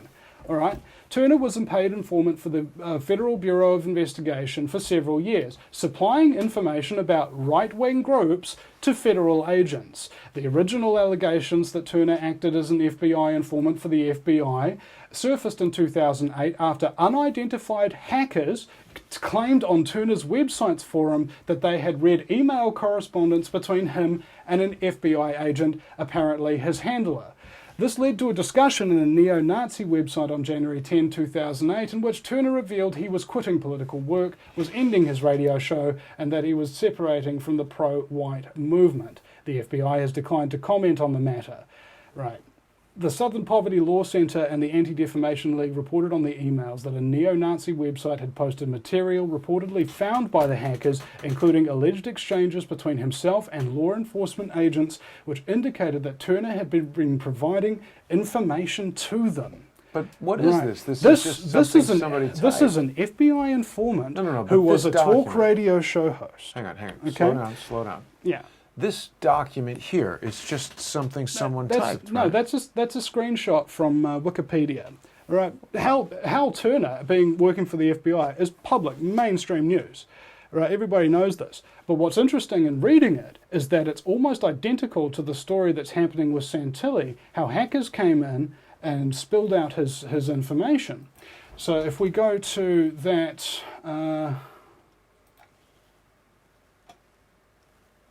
The unauthorized biography of Pete Santilli. The following contains adult language. Now we're going to have this on mute, and as we go through this, you see here it's a film by Vinny Eastwood and Suzanne Posel. So this is not a work of my own. We spent a full 3 days working on this.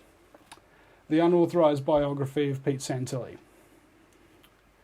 In 1983, Pete Santilli joined the Marine Corps. He achieved the rank of Last Corporal, which is the third lowest rank that you can possibly get. He was assigned to Aviation Ordnance and moved boxes of weapons from planes to trucks for 5 years in a row. Upon leaving the Marines in 1988, after 5 years of service, he qualified for the GI Bill, $20,000 for higher education. He somehow got that money after he enrolled in 2 universities in 1 year, which was the minimum he had to do in order to extract the full $20,000 in cash. But if that's the way the Marine Corps works, is there anything wrong with doing that? Oh no, this is just documenting because It is. I have to tell you. What's his life story? Where does this guy come from? That kind of thing. Let me slow you down for a second, because it is portrayed in a little bit of a... I mean, you could also say, hey, he was a Marine, he was a Lance Corporal, he went for 5 years, and then he got out and got this educational grant, and that's part of being a Marine. Yeah, but I'm not saying it. I'm providing the screenshots from his education at Texas State University I mean, I'm and just the saying California it's sort State of University. presented with a bit of a negative slant. What do you expect? Well, I mean, maybe unbiased. I mean, Right. is there anything wrong with what he did? I mean, you know, he's Well, got a job Here's, in here's the the thing. Marines. We tried to present it as objectively as we could. Well, We didn't like the guy, and we tried to do it as objectively as we could, which isn't, utterly objective, but whatever we say is 100% true and backed up with screenshots while we're saying them. Like, the whole thing is undeniable. yeah. You know. I don't want to run through the whole movie here. People can obviously watch that, and I don't want I to... wanted to skip through it to a large degree because it gives you some idea where the guerrilla media network section is. So you have here the recording of me with Santilli explaining the guerrilla media structure and that kind of thing. We came up with this logo. Then Pete Santilli started putting it as on his own things. Very next day, Jim Fetzer had this really horrible thing happen to him where Pete Santilli called in while he was on live with another American Freedom Radio show host, Kevin Barrett.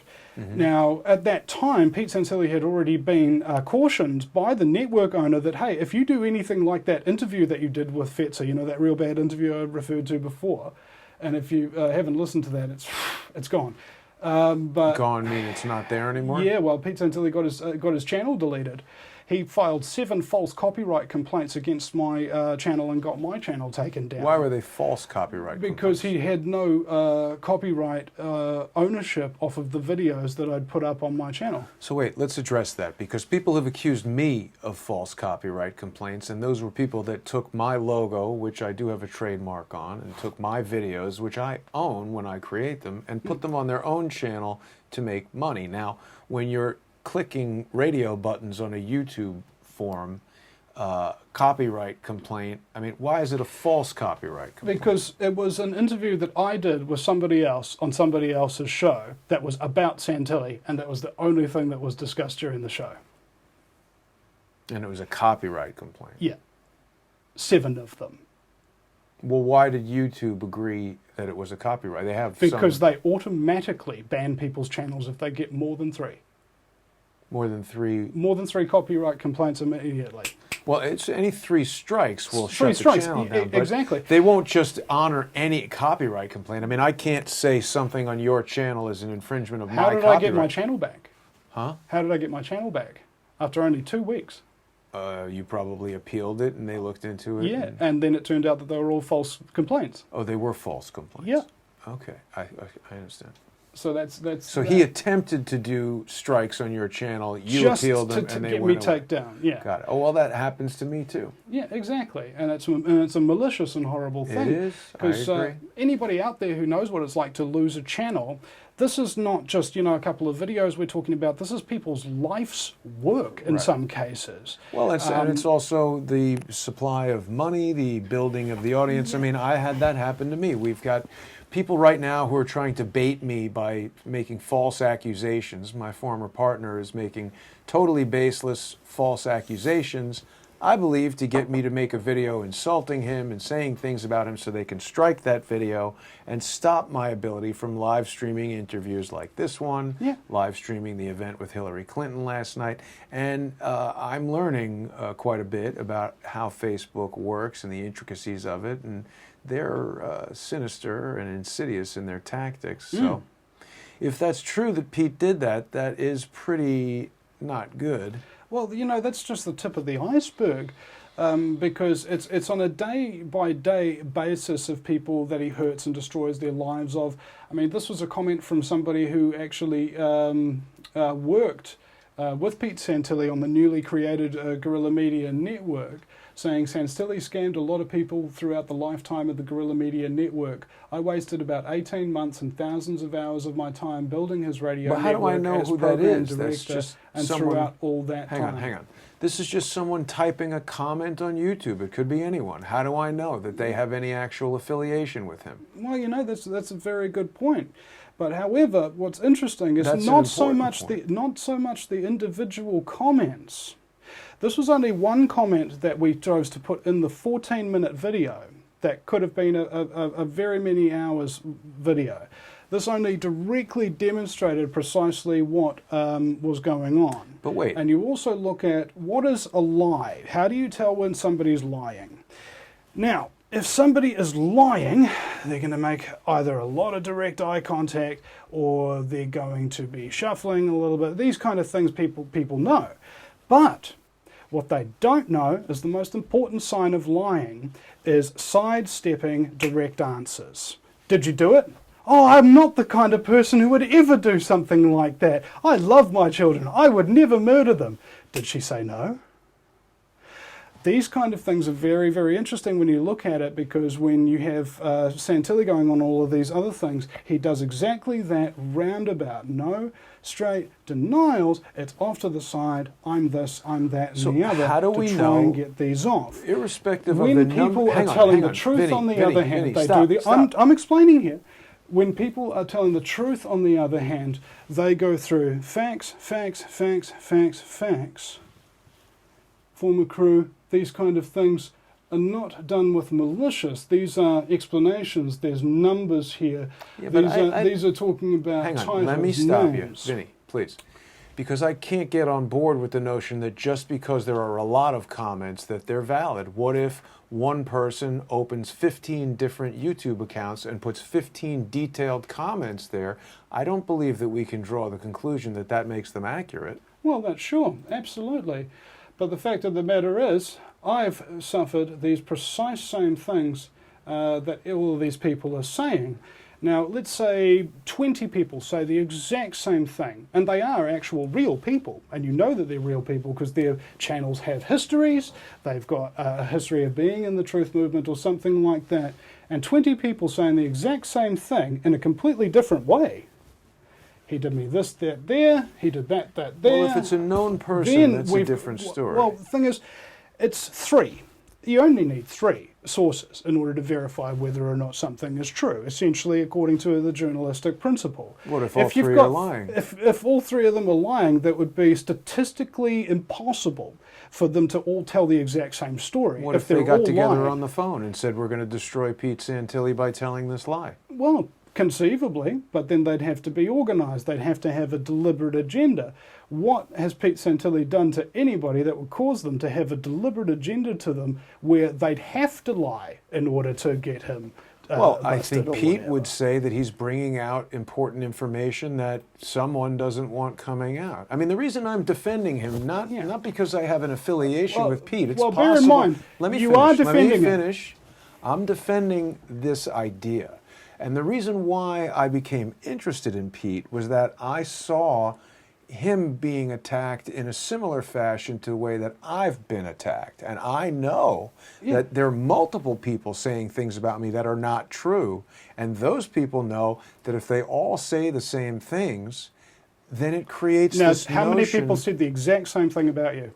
How many? Yeah. Many. Okay, so you're saying the exact same comments, almost word for word, but in completely Same different concepts, bomb hoax, but in completely different situations over a period of time. All right, and they gave detailed descriptions of these things that you did. Yeah. In detail. I didn't do the things, but they all had similar stories. I mean, they can all look at 4chan, they can all get on Discord and say, we're going to do this for whatever reason. Okay. Let's say, for the sake of argument, I'm making all of this up. I'm not saying that. I'm saying it. Let's say I'm making it up. I don't want to upset you, Vinny. No. It's just you're not. let's say I'm making it up. That I'm making up that he stole Guerrilla Media Network from me, even though he's got Guerrilla Media Network right now, and I have the screenshots that he registered Guerrilla Media Network before we even had that recording. Let's say this recording that I took of him explaining the concept of Guerrilla Media never happened. Let's say when we did videos, exposed, internet host, radio people, let's say that didn't happen. Let's say the facts wasn't there. Let's say all we've got to go on is Pete's own words to what after he did to my YouTube channel with 7 false complaints. When YouTube destroyed his channel because he had too many strikes, I absolutely rejoiced. He is a fucking commie with cunt lemmings who back him. Get off my fucking Facebook and go suck Vinny's dick. He sounds like a whimpering little girl, and so do you. You fucking commies are not allowed to use my material. If you don't understand that, then I don't know what to do. Calling me egotistical for protecting my intellectual property rights makes you look like a cock-sucking Vinny Eastwood lemming. He is not allowed to use my work. Fuck off. Let me address it. Now, let's just say... Wait, let me address it. You've said something, let me address it. Obviously, there are some rude words in there, and he's angry. But another thing that I've observed in my own situation is that you get groups of people who are deliberately trying to provoke a reaction. Now, this is a guy that's been thrown in jail. I don't know, maybe that was before, This after, was before. whatever. Okay, but you get a lot of people attacking you, and yeah, maybe he poorly chose those words, maybe he wrote a rude message. This was one of hundreds that were all similarly wording. Here's another one. Let's put it this way. I will do everything possible. Bloody hell. Keeps... Here we go. Let's put it this way. I will do everything possible to make sure Vinny Eastwood is wiped off the face of the map. He is a motherfucking communist. You do not have my permission to send any messages to him. Fuck Vinny. I would rather see him off the internet. I will not sign any agreement, and you do not have any permission to send my messages to him. You can all fucking die in hell. Later, tell him I said fuck off. He is the lowest of low. Fucking pond scum. I will take him down every chance I get. No mercy. I will take that fucking commie down whenever I get a chance. This is the person who deliberately got my YouTube channel taken down, and when he was politely approached by my listeners to say, can you please remove those strikes from Vinny's channel so that he can at least have his life work back, this is how he responds. I will do everything possible. That's bad. I agree. Okay, but let's say that doesn't exist. You see? You seriously think... But I don't think that makes something else true. I think what can No. Shh. You're missing the point here. This isn't somebody saying what Pete Santilli says. This is Pete Santilli's own words. I get that. You seriously think I'm going to read that, you fucking douche? Seriously, you are a cunt and a little whiny bitch whose pussy hurts because we kicked you out of our chat room. Susanna says you're a pussy and laughed when you said some crazy shit about her leaving to join your cross-dressing live stream. If you don't stop harassing me, I'm going to come to Australia and beat some manhood into you, fucking wing nut. You know, these are really, really abusive messages. Now, imagine for a moment that this is not an isolated thing. Let's say I communicated with 20 people, give or take, a day on Facebook. You know, message here, message there, for some reason. Now imagine if every single one of those people I was really horrifically abusive to in those massive tirade type ways. Yeah, it's not good. All right. Now let's say I've only done that a couple of times a day or something like that.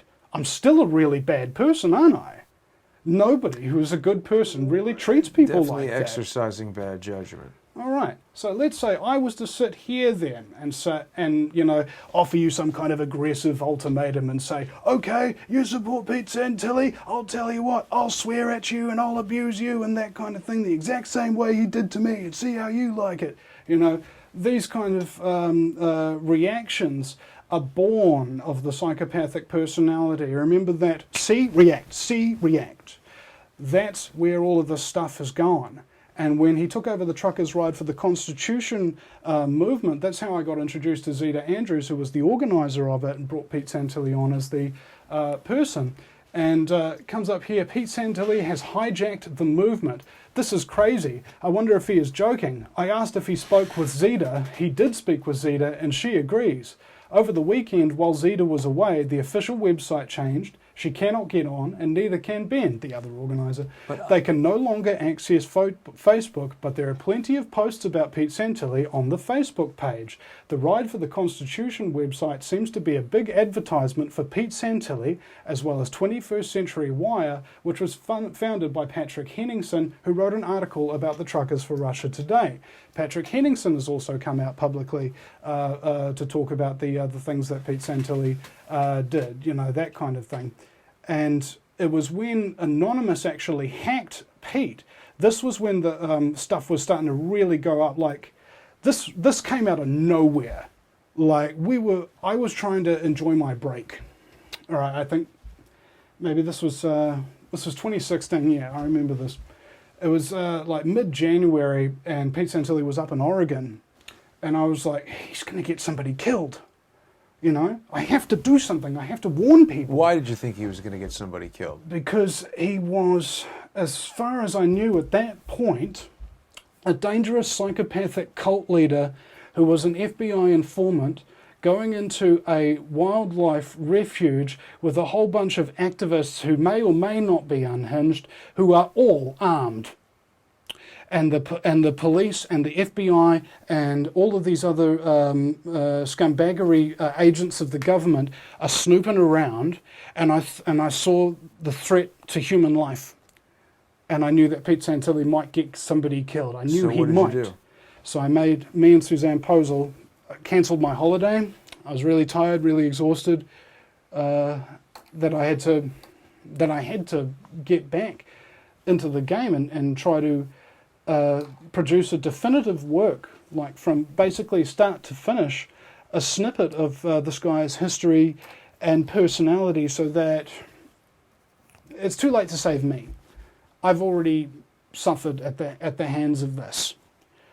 But if somebody saw this and it made them not get hurt by Pete Santilli because they refused to let him get away with something, or whatever reason, if I can spare those people the pain that me and many others have suffered, it was worth sacrificing my comfort. It was worth sacrificing my holiday. Hell, it was worth sacrificing my YouTube channel. Something has to be done to stop this person. Now, this section here, right on 9/11, mind you, bring a fucking nuke when you come for me. This is after he was threatened by a hacker named Top Keck. Yeah. It says, we're still here, you're the bottom, we're the top. And it was interesting because we only saw these developments after the story had already broken, that why Pete Santilli was an FBI informant. Doxing his number. Oh, that was an old number, I think. I don't know. Hey, Pete, we brought the nukes like you asked for. Calling all Anons. Now is the time to blow the lines and aim your cannons. Pizza party up. What the hell does that mean? Now, a hacker friend of mine from New Zealand, I went and talked to him, and he goes, what is up with this hack, bro? Like, what are these guys doing? And he goes, what's up with the what? This hacking. You know, like how these guys did to Pete Santilli what they did. It was confusing. It was weird, right? Why was that? And I asked him, and he said, well, it's a kiddie hack. And I go, what's that? And he says, basically, it's probably some 16-year-old who's fucking real pissed off or whatever, and he's just only learned to hack recently. How can he tell? And just his professional opinion. That's an allegation. But these are the actual hackers themselves, and this is what they're saying, essentially. So, Pete said, bring a nuke when you come for me, and they said, we brought the nukes like you asked for. They hacked his computer, they leaked all his information, and they are calling for other anonymous people to call into his show and mess with him, essentially, like that. Like, they triggered this whole campaign. Now, it wasn't me that triggered this. It was actually... Pizza party up, man? Pizza party is essentially like, let's sit around and eat pizza and have some fun at this guy, or something like that. You sure? I don't know if there's some kind of a hidden meaning to it or anything like that, but this is Hacker Supreme. Watch out. And these guys are allegedly they're part of Anonymous, or at least they claimed to be at the time. Now, after this leak came out, the facts? they found... What's the leak? Well, this it's this recording here. One point in time, I had like 600 Twitter accounts being manufactured and in the rotation. We had automated messaging and basically having them set up so that they didn't look like fake accounts. What I'm about to say is the absolute truth. If you sell something on Twitter, on Facebook, you literally have to skull fuck them. You have to trick them into clicking that link. All right. He's saying that you literally have to lie to people and trick people and everything like that. Now, that fax came out in this leak, but it also came out with his driver's license right here. We blacked out the information so that, of course, people couldn't copy this and do impersonations and things like that. So, at the same time... Why would he have his driver's license in his computer? It's a good question. You know? I mean, psychopaths, and particularly Santilli, he records everything. And he's got documented stuff all over the place. He had his social security on his computer as well. And also, when you're the first question you ask is not why. It's one of the last questions you asked. Who, what, when, where, how, and why. That's the journalistic credibility scale. That's how you ask your questions. That's how you make your deductions. That's putting your grammar before your logic. Because often we go, why this and why that, when we don't even know who, what, when, where, how, that kind of thing. So this hack that included the FBI fax, as you can see here, this is on an official anonymous little website here. Isn't that kind of contradictory, official, anonymous? Isn't anyone able to claim they're anonymous? I guess so. So basically, some anonymous person, whether they're associated with Anonymous or not, found his driver's license, his social security card, and a fax he sent to the FBI. How difficult would it be to take a picture of Pete Santilli and put it on a California driver's license? That's why I ask, why would he have it on his computer? Because when something is contradictory to logic in general, my first question is, how easy would it be to forge that versus how likely is it that someone would scan their driver's license, store it on their computer? What would be the purpose in doing that? Somebody claiming to be anonymous faked Pete Santilli's accurate driver's license. Asking. Faked. Well, you talked about logic, and remember how you started that with why would somebody do that? You've got to put your grammar before your logic. Why is what you ask afterwards. So this is what we know happened. That all of this stuff got leaked, and somebody was claiming to be anonymous leaked it. Now the why is a different question. So how? How could somebody hack into Pete Santilli's computer? Well, people hack people all the time. Pretty straightforward. Yeah. What did they hack him for? Well, it's because he told people that he got 600 fake Twitter accounts because he records everything, that kind of thing.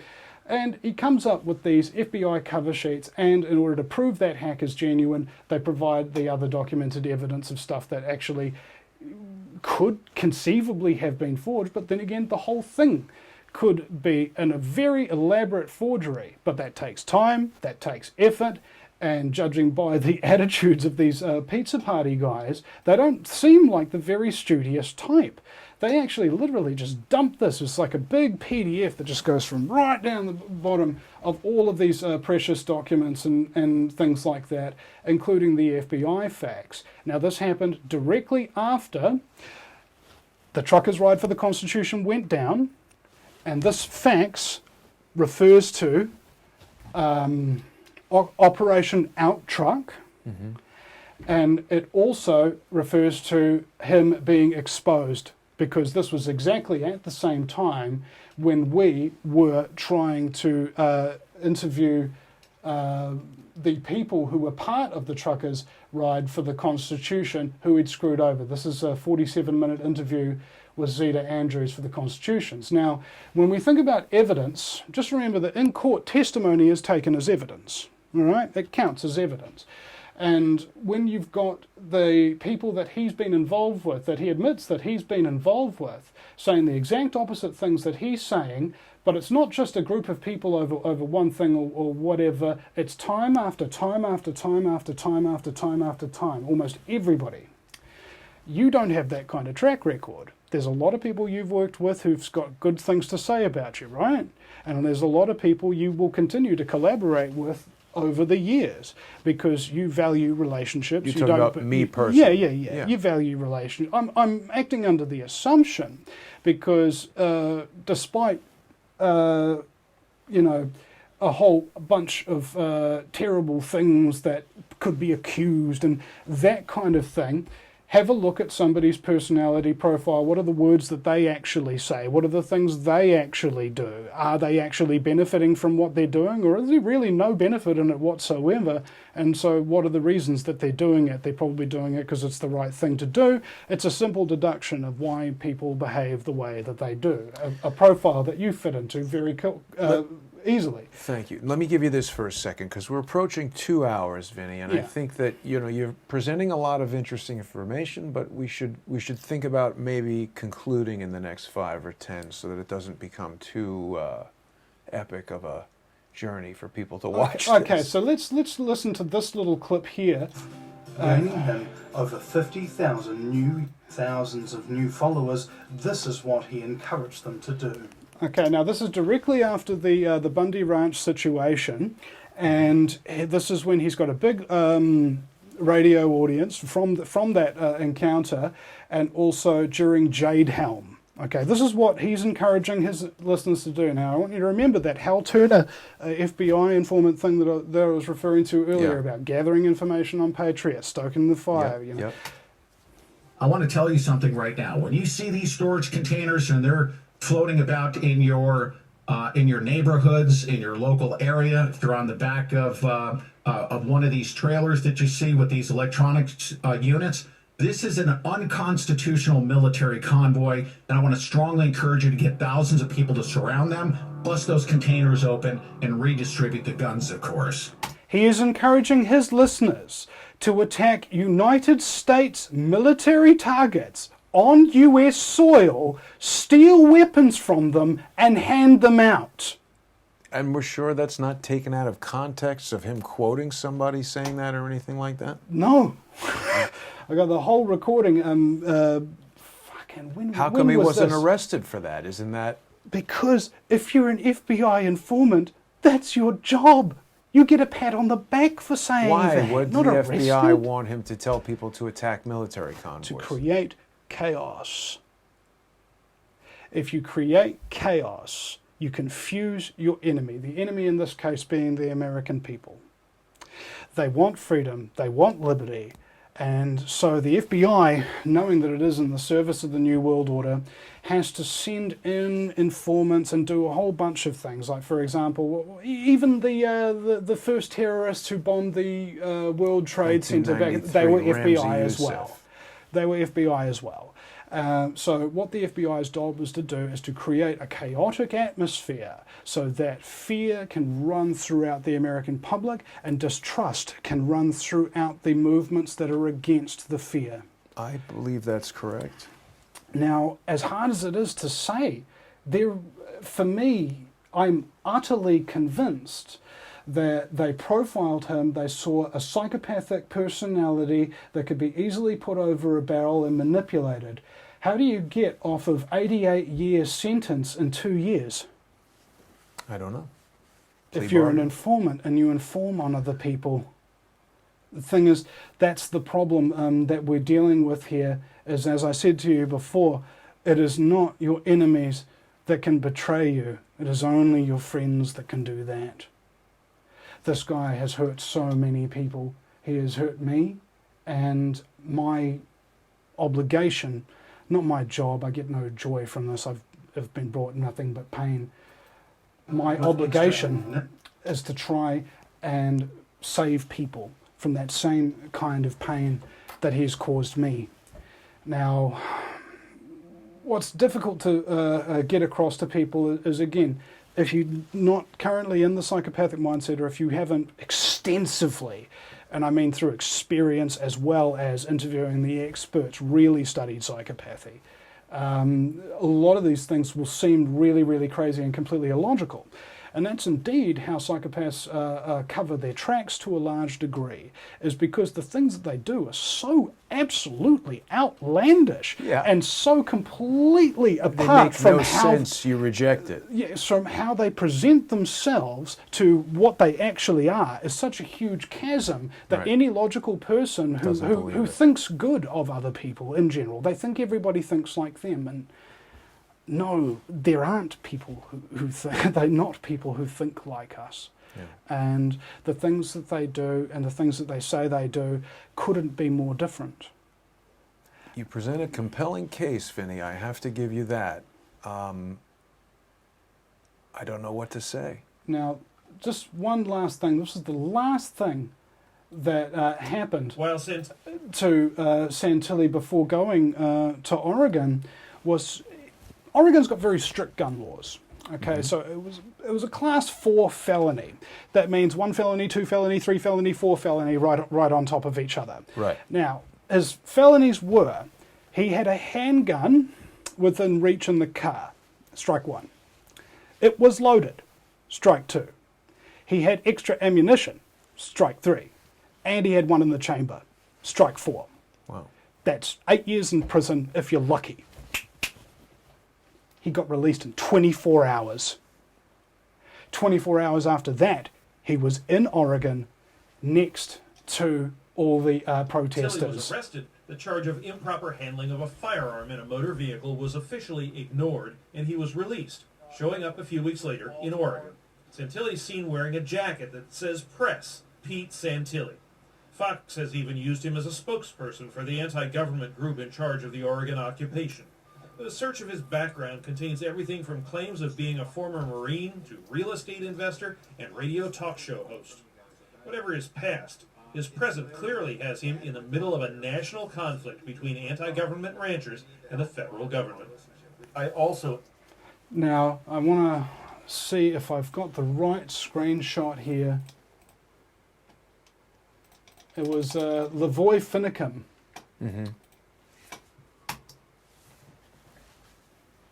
Lavoy Finicum is dead. Yeah. All right. He got shot in Oregon and that kind of thing, and it was exactly what I feared would happen if Pete Santilli became involved in that operation. And I didn't Pete stop Santilli it from have to do with Roy Finicum? It may have not had anything to do with it, but I feel almost guilty that somebody within that situation, and apparently, according to a lot of the evidence that was put in at his trial, he was agitating, encouraging people to come there and that kind of thing, which is technically illegal. That was why he was up for 88 years in prison directly after this Oregon incident. He was live streaming private, activist meetings and things like that, knowing that the FBI was watching the live streams. He gave them everything they needed to know about everything that was going on in there. And then 2 years later, having served two out of his 88-year term, he gets out and the Bundys are still in there. No, the Bundys got out too. Oh yeah, that's right. They got out as well. And I think he helped the Bundys with their legal And there was case. some kind of thing like he was supposed to, there were bail conditions where he wasn't allowed on talk radio when he comes out, and all of these kind of things. And he broke almost every single one of them within days of getting out, right? All of his things. And right now he's live streaming and he's doing all these kind of things, and he's just unstoppable.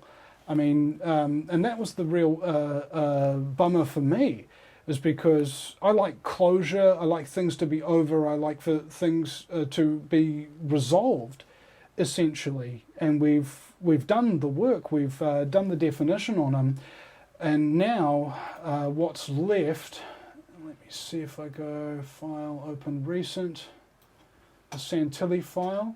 So we've got a chronology here. These are the notes from the what was it, from Danny Mack, and we tried to put them into a correct chronology. so that when she knew him in 2012, X was happening in 2014. It's not finished yet, but basically you've got a guy who threatened to shoot Hillary Clinton in the vagina, steals money off people left, right and centre, trolls people like nobody else has ever seen with the most viciousness you've ever seen in your life, and threatens and destroys lives wherever he goes, and lies about absolutely everything, especially himself and the things other people say about him. And it's basically a warning, you know. There are people over there who haven't got anything out of their relationships with Santilli except pain, except anguish. And it's mostly for them that I'm trying to get these people's stories out there, because most of the information that we've gathered on Santilli over these last 6 years has actually been from people on the inside, slipping us information, slipping us screenshots. We had a long list of his court records and things of that nature, where he was busted for breaking and entering with his wife. He was sued for civil harassment by his employer, sued for civil harassment by a fire chief who we got into a fist fight in California. I mean, the list just goes on and on and on. And each day that he continues to have an audience and continues to influence, and he stole money off of survivors of the USS Liberty, you know.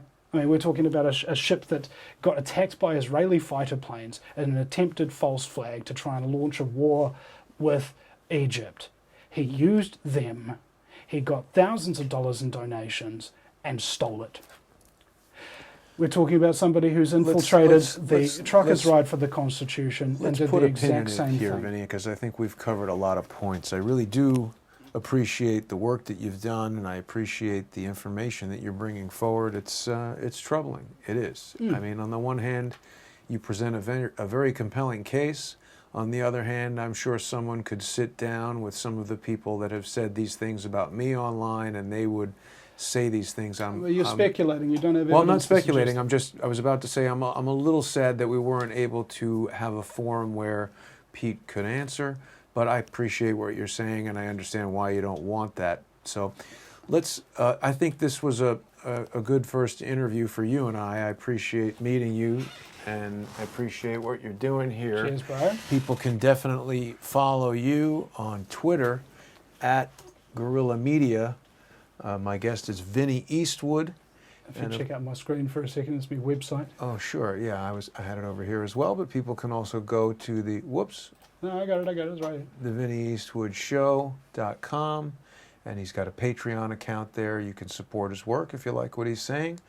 And Vinny, it was nice to meet you here at your house in New Zealand, and congratulations on being the first New Zealander to have a show on American Talk Radio. Well, it's only been 10 years. It's good to have congratulations at last. In New Zealand, we've got this thing called tall poppy syndrome. You know, when somebody actually starts getting good at something, everybody tries to claw them down like the crabs in the bucket. And I definitely want to thank everyone for watching. I am going to give Pete an opportunity to answer what you've said in the future if he wants to, and I personally just want to get to the bottom of these things. I told Pete when he came on my show that if he's telling the truth, I'll help him get it out, but if he's lying to me, I'll expose that. Yeah, well, there's Expose Santilli, so facebook.com/Expose Santilli is the... I can tell you that images like that, in my view, don't help the credibility of the site. Yeah, it's one of the other admins that's going to be put that up. I was a little bit put off with it So myself. we're at two hours here. This pinned... I just wanted one last thing.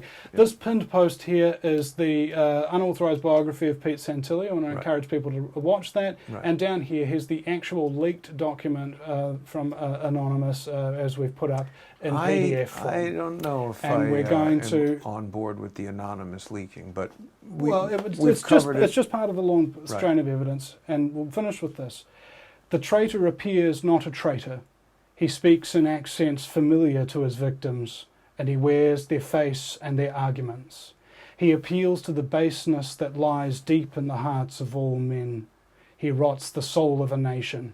He works secretly and unknown in the night to undermine the pillars of the city.